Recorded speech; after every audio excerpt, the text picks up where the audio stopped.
মাননীয় প্রধান উপদেষ্টা, জাতীয় ঐক্যমত্য কমিশনের মাননীয় সদস্যবৃন্দ, উপস্থিত সম্মানিত জাতীয় নেতৃবৃন্দ, আসসালামু আলাইকুম রহমতুল্লাহ। আজকে কেন মাননীয় উপদেষ্টা আমাদেরকে আমন্ত্রণ জানিয়েছেন আমি আমার ভাই আক্তার বক্তব্য দেওয়ার আগ পর্যন্ত বুঝতে পারিনি। তো আক্তার বক্তব্য দেওয়ার পরে বুঝতে পারলাম যে এখানে কিছু সমস্যা হয়েছে জুতায় জাতীয় সনদ স্বাক্ষর করার সংক্রান্ত বিষয়ে। তারপরে সেই বক্তব্যটা জামায়াত ইসলামের নেতা জনাব আকন্দ সাহেব যেটা কোরোবোরেট করলেন, তাতে করে এটা সমৃদ্ধ হয়েছে। তার আগ পর্যন্ত যে সমস্ত নেতৃবৃন্দ বক্তব্য দিয়েছেন তাতে আমার মনে হয়েছে যে জুলাই জাতীয় সনদ স্বাক্ষরের আগে এটা একটা ওয়ার্ম আপ প্রোগ্রাম। মাননীয় প্রধান উপদেষ্টা আশ্বস্ত হতে চেয়েছেন যে কিভাবে এটা স্বাক্ষর অনুষ্ঠান হবে সাকসেসফুলি ইত্যাদি। যেহেতু মাননীয় প্রধান উপদেষ্টা প্রারম্ভিক স্বাগত বক্তব্য দেন নাই, সেই জন্য এগুলো বুঝতে অপেক্ষা করতে হয়েছে।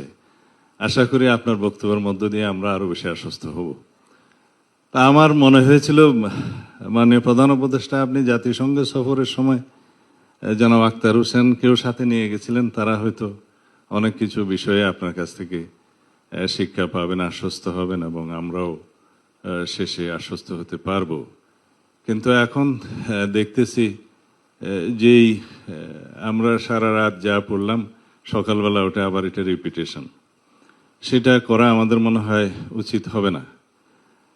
আমাদেরকে আপনার প্রতিশ্রুত সময়ে ফেব্রুয়ারির প্রথমার্ধে অবশ্যই নির্বাচন অনুষ্ঠান করতে হবে, যার কোনো বিকল্প নাই এই জাতির সামনে। দ্বিতীয়, আমি আজকে দফাওয়ারি আপনার সামনে উপস্থাপন করতে চাই। এমন একটা অ্যাটমসফিয়ার আমাদেরকে বজায় রাখতে হবে যে অ্যাটমসফিয়ার আমরা কখনো পতিত স্বৈরাচারকে আর কখনো এখানে সুযোগ নিতে দেব না। যেভাবেই হোক দীর্ঘদিন অনির্বাচিত অবস্থায় একটা সরকার পরিচালিত হলে যে সমস্ত সমস্যা দিয়ে উৎপত্তি হয় সেটা এখনো হয়েছে। সেই জন্য আমরা বারবার তখন থেকেই পার্সু করতেছিলাম, বলতেছিলাম যে যথাশীঘ্র সম্ভব নির্বাচিত একটি রাজনৈতিক সরকার প্রতিষ্ঠা হওয়া দরকার। তা না হলে পৃথিবীর বিভিন্ন দেশে এ সমস্ত অভ্যুত্থান পরবর্তীতে যা কিছু দেখা হয়েছে, যে সমস্ত সিমটম, সেই সিমটম এই দেশেও উৎপত্তি হবে এবং হয়েছেও তাই। এখন আরো বিলম্বিত হলে আরো বেশি সমস্যার উদ্ভবের সম্ভাবনা বিস্তর। জুলাই জাতীয় সনদ প্রণীত হয়েছে, প্রায় স্বাক্ষরের জন্য অপেক্ষায় আছি। এখানে যে সমস্ত বিষয়ে নোট অফ ডিসেন্ট দেওয়া হয়েছে সেই বিষয়গুলো নোট অফ ডিসেন্ট দেওয়ার জন্যই তো মাননীয় উপদেষ্টা আপনি ঐক্যমত্য কমিশনের সকল রাজনৈতিক দলের সাথে আলোচনা করেছেন। যদি এখানে কোনো নোট অফ ডিসেন্ট নাই দেয়া হতো, কিছু কিছু বিষয় অনৈক্য নাই হতো, তাহলে জাতীয় ঐক্যমত্য কমিশন থেকে যে সমস্ত প্রস্তাব দেয়া হতো সবাই একমত হয়ে যেতাম, আর কোনো আলোচনার প্রয়োজন ছিল না। সমস্ত প্রস্তাবে যদি সবাই একমত হতো, আপনাদের হতাম আমরা, তাহলে দীর্ঘ এই 12 মাস পর্যন্ত আমাদের এই চর্চার প্রয়োজন হতো না মাননীয় উপদেষ্টা। আর সমস্ত প্রস্তাবগুলো যেগুলো আমার শ্রদ্ধেয় বদিউল আলম মজুমদার সাহেব দিয়েছেন আর কি, এগুলো সব কিতাবে মানায়, বাস্তবের সাথে সেটার অনেক কিছু মিল ছিল না, যেটা আলোচনায় দেখা গিয়েছে। বাংলাদেশের রাজনৈতিক সংস্কৃতিতে এবং রাজনৈতিক ইতিহাসে যেগুলো সম্ভব, আমাদের কালচারাল স্টেটাসে যেগুলো সম্ভব, আমাদের মানবাধিকার পরিস্থিতি যেগুলো সম্ভব, ইভেন জুডিশিয়ারি জাজমেন্টও সেগুলো বিবেচনায় জুডিশিয়ারি জাজমেন্ট দেয়। কারণ এটা ব্রিটিশ নয়, এটা আমেরিকা নয়, এটা বাংলাদেশ। এখানে আমাদের ধর্মীয় কালচারকে বিবেচনায় নিতে হয়, আমাদের সামাজিক কালচারকে বিবেচনায় নিতে হয়, আমাদের দীর্ঘদিনের চর্চিত রাজনৈতিক কালচারকে বিবেচনায় নিতে হয়। সেই জন্য আমরা গ্রাজুয়ালি একটা পর্যায়ে এমন অবস্থায় এসেছি যে আমরা সবাই এখানে আছি আপনার নেতৃত্বে। কেন আছি? যে এমন একটা অ্যাটমসফিয়ার আপনি ক্রিয়েট করতে পেরেছেন, গণ অভ্যুত্থানের মধ্য দিয়ে ছাত্র জনতা রক্ত দিয়ে এটা ক্রিয়েট করতে পেরেছে যে আজকে সকল রাজনৈতিক দল একটা সৌহার্দ্যপূর্ণ পরিবেশে অম্লমধুর আলোচনা করে একটা সিদ্ধান্তে আসতে পারে। কিন্তু মাননীয় উপদেষ্টা, আমাদের কন্টিনিউয়াস সমর্থন আপনার প্রতি ছিল, আছে, কিন্তু এটা কন্ডিশনাল। আমাদের সমর্থন আরো অব্যাহত থাকবে, এটা সীমাহীন নয়। আমরা চাই আপনার নেতৃত্বে একটা ঐতিহাসিক নির্বাচন, এটাই হচ্ছে কন্ডিশন।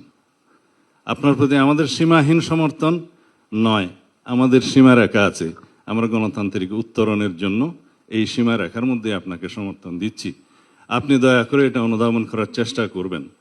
আজকে সচিবালয়ে যে সমস্ত নিয়োগ বদলি পদায়নের জন্য আপনি মন্ত্রিপরিষদ একটা ক্যাবিনেট কমিটি করে দিয়েছেন, এটার কোনো চর্চা নাই, এটার কোনো ট্রেডিশন নাই, এটা কোনো নিয়ম নয়।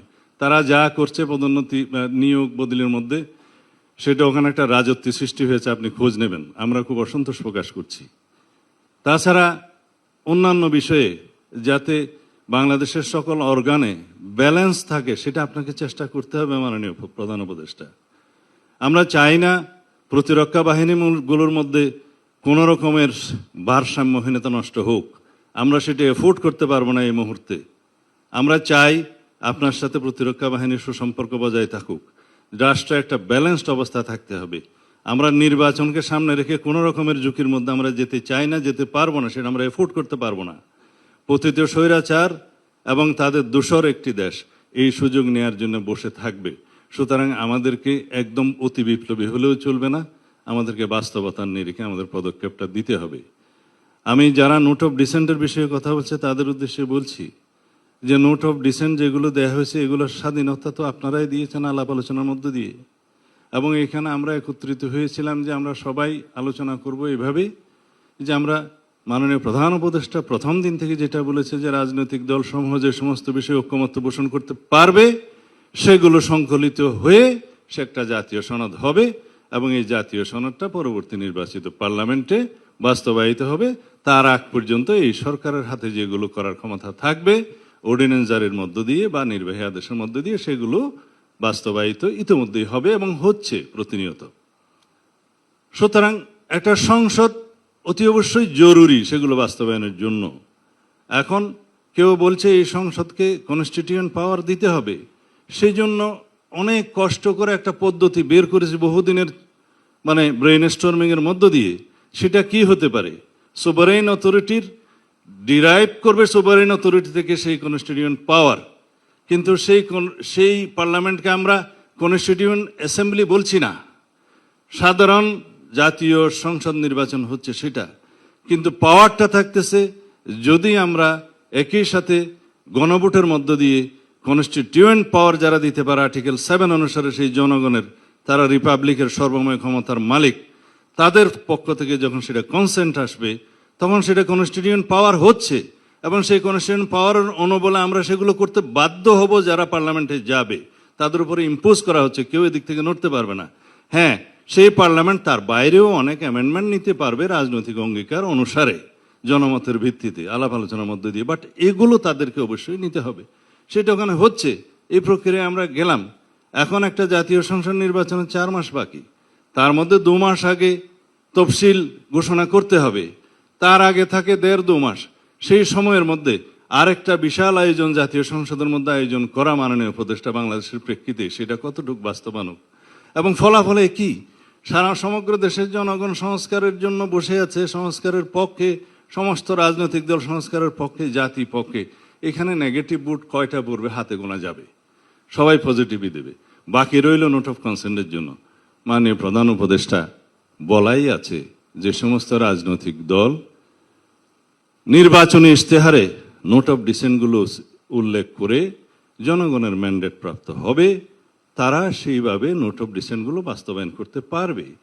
তখন আমাদের কিছু নোট অফ ডিসেন্ট আছে, অন্য একটা দলের কিছু নোট অফ ডিসেন্ট আছে, তারা যদি সংসদে ম্যান্ডেট প্রাপ্ত হয়ে যায়, সেরকম মেজরিটি পায়, তাহলে তারা সেটা বাস্তবায়ন করবে। আমরা খুব বেশি বিষয় ওখানে উল্লেখ করিনি, কয়েকটা বিষয় আছে বাস্তবতার ভিত্তিতে করেছি। আমরা 70 অনুচ্ছেদে যখন প্রথম অনুচ্ছেদ 70 অনুচ্ছেদে আমরাই রাজি হই প্রথম নোট অফ ডিসেন্ট সহকারে, যে হ্যাঁ এমপিদের স্বাধীনতা 2 ক্ষেত্রে থাকবে না, অর্থ বিল এবং আস্থা ভোট। বাকি অনেকে বলছে এটার সাথে সংবিধান সংশোধনও থাকতে পারে, এগ্রিড। আমরা বলছি তার সাথে আরেকটা থাকুক, যে দেশে যুদ্ধ পরিস্থিতির মতো কোনো পরিস্থিতি হলে সেই সময় যেন এমপিরা স্বাধীনভাবে ভোটটা দিতে না পারে, দলের পক্ষে। এটা খুব মেজর কিছু নয়। প্রধান বিচারপতি নিয়োগের ক্ষেত্রেও একই। কেউ বলেছে আপিলের ডিভিশন থেকে নিয়োগ করতে হবে, সেটা একটা ডেভেলপমেন্ট। আগে সেই বাধ্যবাধকতা ছিল না, যে কাউকে বানানো যেত। আমরা বলেছি এটা এগ্রিড, কিন্তু 2 জনের অপশনটা প্রেসিডেন্টের হাতে থাকা এই জন্যই ভালো, যে হঠাৎ করে যদি কেউ সিনহার মতো লোক এসে যায়, সেই ক্ষেত্রে একটা অসুবিধায় পড়তে হবে জাতিকে। কারণ যে সমস্ত রিক্রুটমেন্ট হয়েছে জুডিশিয়ারিতে, আপনারা সবাই জানেন যে আরো 15 বছর লাগবে এগুলো ক্লিন আপ হইতে। তো সুতরাং একটা অপশন থাকলো, এগুলোই নোট অফ ডিসেন্ট, ছোটখাটো। আমরা বলেছি আমরা দ্বিতীয় চেম্বার চাই, আপার হাউস চাই, 100 সদস্যের চাই, কিন্তু সেই নিয়োগ প্রক্রিয়া বা মনোনয়ন প্রক্রিয়া বা নির্বাচন প্রক্রিয়া নিয়ে একটু নোট অফ ডিসেন্ট আছে, 2 রকম প্রক্রিয়া আছে। এগুলোই সামান্য নোট অফ ডিসেন্ট। এখন যদি প্রতিটা প্রশ্ন গণভোটে আসে, সেই গণভোট একটা অসংখ্য প্রশ্নাবলীর একটা সংকলিত বই হয়ে যাবে, আর ব্যালট থাকবে না। সেই জন্য আমরা বলছি যে জাতীয় সনদটা যেভাবে প্রণীত হয়েছে আমরা সবাই সেভাবে স্বাক্ষর করি, করার পরে সেটা পাবলিশ হবে, ওয়েবসাইটে যাবে, সরকার পাবলিশ করবে, ইলেকশন কমিশন পাবলিশ করবে, সমস্ত নির্বাচিত সমস্ত রাজনৈতিক দলগুলো তাদের ইশতেহারে দিবে, জনগণ অবহিত হবে। ইন টোটাল একটা গণভোট হবে যে এই জুলাই জাতীয় সনদের পক্ষে আপনারা আছেন কি নাই, হ্যাঁ অথবা না বলুন, ছোট্ট একটা ব্যালট। এই একটা মাত্র কোয়েশ্চেন। এখন যদি এই জুলাই মানে গণভোটটা যদি আগে হবে না পরে হবে, এটা তো ঘটনা একই। এটা তাল ধপ করিয়া পড়িল না পড়িয়া ধপ করিল, কথাতে কি এটা হ্যাঁ বলবে অথবা না বলবে। এখন যদি একই দিনে একটা ছোট্ট ব্যালটে গণভোট হয়, সেটা আমাদের জন্য সবচাইতে সুবিধাজনক এবং আলাদা ব্যয়বহুল হবে না, আলাদা ম্যান পাওয়ার অ্যারেঞ্জমেন্ট করতে হবে না, আলাদা নির্বাচনী বাক্স হবে না, আলাদা বুথ সেন্টার হবে না, এবং সমস্ত জনবল হবে না, অনেক কিছুই হবে না আরেকটা নির্বাচনের মতো। আমরা মনে করি যারা আগে গণভোট অনুষ্ঠানের জন্য পার্শ্ব করছে, সেটা অবশ্যই তাদের অধিকার আছে, কিন্তু এটা কতটা যৌক্তিক আপনারা সবাই একটু চিন্তা করে দেখবেন। এবং আমরা মনে করি সেটা নির্বাচন বিলম্বিত করার একটা প্রয়াসও হয়তো বা হতে পারে, আমাদের কাছে তাই মনে হয়। তো সুতরাং আমরা একটা সমাধানে যাই, মাননীয় প্রধান উপদেষ্টা।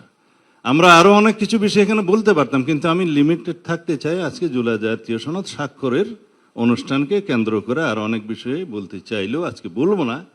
কিন্তু সার্বিক বিবেচনায় আমরা মনে করি আমরা আজকে ঐক্যবদ্ধ হয়েছি, সবাইকে নিয়ে আমরা একসাথে বসছি। আমাদের মধ্যে অনেক তর্ক বিতর্ক হয়েছে, অম্লমন্দুর অনেক তর্ক হয়েছে, শেষ পর্যন্ত আমরা একটা কনক্লুশনে আসতে পেরেছি এবং আমরা সেটা প্রণয়ন করেছি। আজকে এসে যদি আবার সকালবেলা যেভাবে শুনলাম যে অঙ্গীকারনামার ওই দফাটা থাকলে অমুক অমুক পার্টি স্বাক্ষর করবে না, তাহলে কি করতে হবে? এটা দফাওয়ারি জায়গায় সব লিখতে হবে যে কি কি আছে নোট অফ ডিসেন্ট। ঠিক আছে, লিখুন। দফাওয়ারি জায়গার বিপরীতে যদি আপনি লিখতে চান, আপনার পৃষ্ঠা 40টা না হয়ে হয়তো 50টাতে উপনীত হবে, কারণ প্রত্যেকটার পিছে পিছে এক একটা প্যারাগ্রাফ আপনাকে একই কথাগুলো লিখতে হবে। কিন্তু অঙ্গীকারনামায় থাকলে সেটা লিখতে হতো না। সেকেন্ডলি আসলো গণভোট আগে না পরে, সেটা তো এখানে জুলাই জাতীয় সনদের অন্তর্ভুক্ত কোনো বিষয় নয়। জুলাই জাতীয় সনদ হচ্ছে একটা সনদ, সেটা স্বাক্ষরিত হবে। বাস্তবায়নের জন্য সুপারিশ যেটা করবেন সেটা জাতীয় ঐকমত্য পরিষদ কমিশন সরকারের কাছে রিকমেন্ডেশন দিবে যে এই প্রক্রিয়ার মধ্য দিয়ে এটা বাস্তবায়ন করা যায়। It is not part of the charter. July জাতীয় সনদের অংশ সেটা নয়। এটা নিয়ে আলাদাভাবে আপনারা কথা বলতে পারেন। তো বাকি রইল এখন আমরা কিভাবে জাতির সামনে এই জিনিসটা উপস্থাপন করতে পারি, সেটার বিষয়ে আপনারা যদি আমাদের এই সমস্ত আলাপ আলোচনার প্রেক্ষিতে সন্তুষ্ট না হন, মাননীয় প্রধান উপদেষ্টা আপনি আজকে বলতে পারেন যে আপনার সিদ্ধান্ত কি। আমরা সবসময় আপনার সিদ্ধান্তের প্রতি সবসময় শ্রদ্ধাশীল।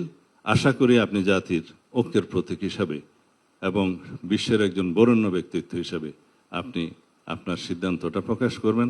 আমরা 17 তারিখে 4টার সময় জুলাই জাতীয় সনদে স্বাক্ষর করার জন্য প্রস্তুত আছি এবং আশা করি যেভাবে আমরা একত্রিত হয়েছি, একমত হয়েছি, চার্টারে আমরা with note of dissent clearly আমরা আটার করি, সেইভাবে আমরা সেটা দস্তখত করি, তাহলে পরে আমরা বিশ্বের কাছে একটা নজির স্থাপন করতে পারবো। আপনাদের সবাইকে ধন্যবাদ। আমার বক্তৃতা মনে হয় একটু লম্বা হয়ে গেছে, ক্ষমা করবেন।